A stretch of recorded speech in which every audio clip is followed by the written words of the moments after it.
Patrick has over $240,000 in unsecured debt. Right now, if you turn on TLC, you can watch Patrick Mendes and Thaís Ramone sitting in a several hundred-year-old English castle, doing couples therapy, trying to convince a camera crew and 6 other couples that their marriage is worth saving. That's happening right now. At the same time, and I mean literally overlapping on a calendar, Patrick has already filed for divorce. He's already filed for a default judgment because Thaís didn't respond in time. Thaís has already been arrested. And somewhere in the middle of all of it, there's a filing that lists, in writing, in a Nevada courthouse, the fact that Patrick owes $221,889.02. That's his debt. Just his. Before you even get to what Thaís owes. And when this number became public, when it actually hit the internet, Thaís's response, her actual quoted response, was that she had, quote, no idea what that even was. Followed by, LOL. That's not me setting up a joke for shock value. That's a real comment from a real person about a real $240,000 combined debt pile that her own family is currently sitting in the middle of. So today, we're doing the whole thing. Start to finish. Season 9, to default divorce. Every red flag, every reveal, the arrest almost nobody talked about enough, and the most recent filing that honestly flips the entire custody conversation on its head. Stay with me, because the ending is not what you'd expect from either of them. Let's go back to where this actually started, because it matters. Patrick and Thaís met the way a lot of these stories start. He set his dating app location to Brazil, and somewhere in that search, he found Thaís. Young, Brazilian, and by every account at the time, genuinely smitten with him. He fell fast. She moved to the States. Season 9 gave us the usual 90-day fiancé pressure cooker, his older brother John inserting himself into every conversation like he had veto power over the relationship, family skepticism on both sides, the language and culture gap, the insecurities you'd expect from 2 people trying to build a life together on a compressed reality TV timeline. And somehow, they made it work. They got married.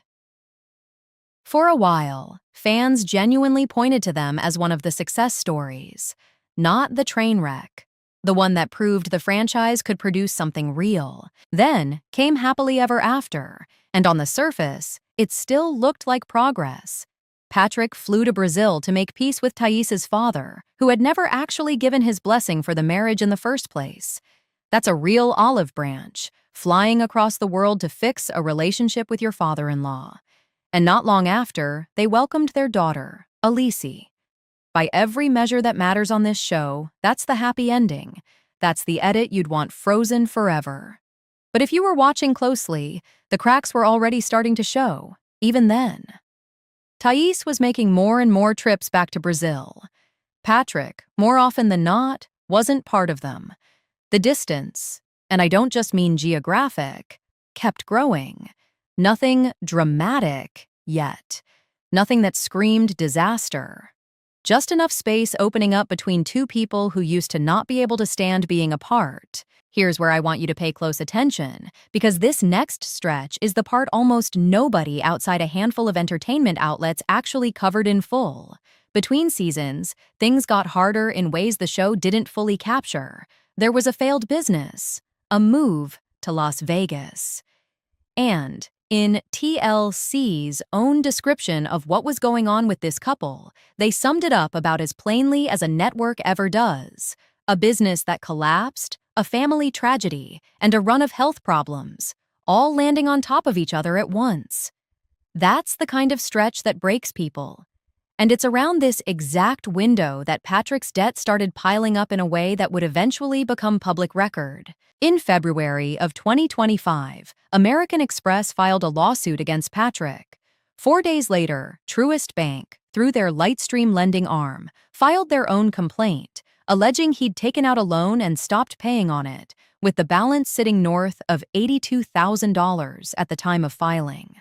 That case ended in a default judgment that once interest, fees, and costs got added, landed at just over $85,000.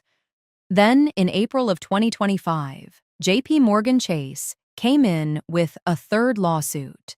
This one tied to a credit account Patrick reportedly hadn't paid on since February of the previous year, charged off at just over $30,000. And it didn't stop there.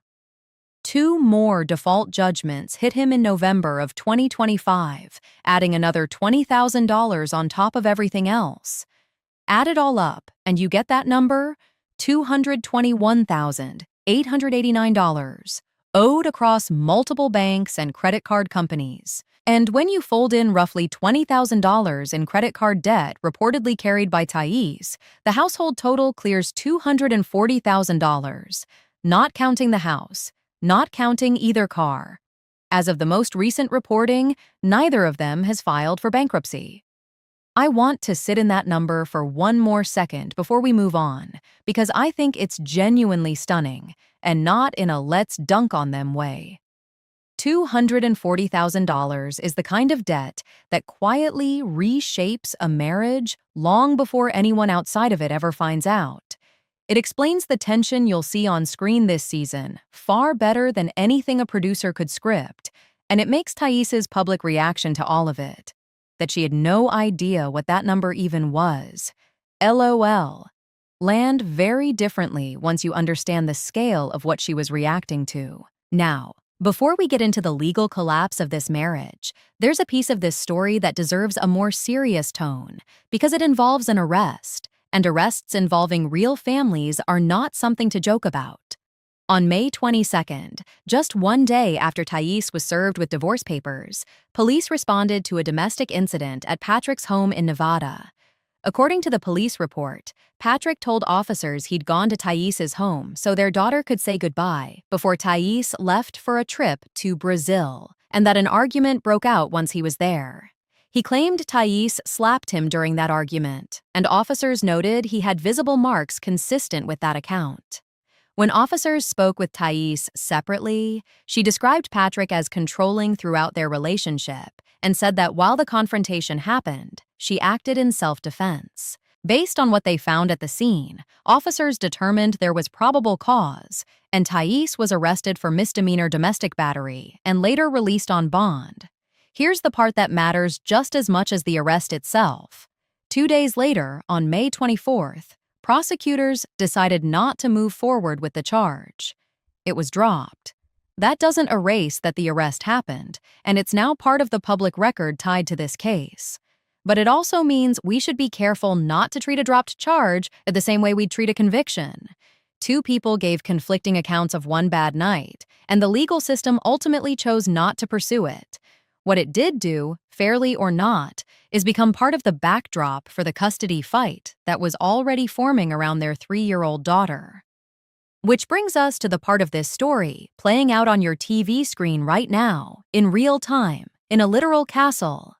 Season 3 of The Last Resort sent Patrick and Thaís, along with 5 other struggling couples, to Thornbury Castle in Bristol, England, a property with ties going all the way back to King Henry VIII. 3 weeks of group therapy, intimacy exercises, and the kind of manufactured emotional breakthroughs this format runs on. According to the show's own setup, their specific issues were framed around Thaís's frequent solo trips to Brazil, a noticeable lack of intimacy, ongoing financial pressure, and a general drifting apart. Here's the detail that should stop you in your tracks. This entire castle retreat was filmed in April of 2025. That's after the debt lawsuits had already started landing, before the divorce was ever filed. Which raises a question I don't think we can avoid asking. Were they there to actually save the marriage, or were they there because TLC was writing checks, and a marriage already buckling under $200,000 of debt could really use a paycheck? Fast forward to May of this year, and Patrick filed for divorce, citing simple incompatibility. In the filing, he asked for sole legal custody and primary physical custody of Alicia, now 3 years old. According to his own paperwork, since May 6th, Alicia had been splitting time between them, staying with Patrick 4 to 5 days a week and with Thaís 3 to 4 days a week. Worth noting, Patrick told the court he earns roughly $10,000 a month against Thaís's $5,000, which is why his initial filing didn't ask for child or spousal support. He wasn't trying to take her money. He was trying to take custody. Here's where Nevada law becomes the whole story for a minute. Once Thaís was served on May 21st, the clock started 21 calendar days to file a response. She didn't. 25 days after serving her, on June 15th, Patrick filed for a default summary disposition. In plain terms, if a judge signs off, he gets everything he originally asked for, automatically, without a trial. Sole legal custody, primary physical custody, the Honda Ridgeline, an $8,000 Fidelity 401k. And yes, a Tempur-Pedic mattress, specifically named in the filing. I'm not going to pretend that detail isn't funny, because it is. Somewhere in a stack of legal paperwork about custody of a 3-year-old, there's also a clause about who gets to keep the good mattress. Reality TV remains undefeated at finding the most human, slightly ridiculous detail buried inside the most serious moment. But 3 days after that default filing, Thaís fired back, and not in the way you might expect. On June 18th, with the help of new attorney Carmen Marisol, she filed her answer and counterclaim. And here's the twist. She didn't ask for sole custody in return. She asked for joint legal and physical custody, stating in her own filing that both she and Patrick are fit and proper parents for Elise.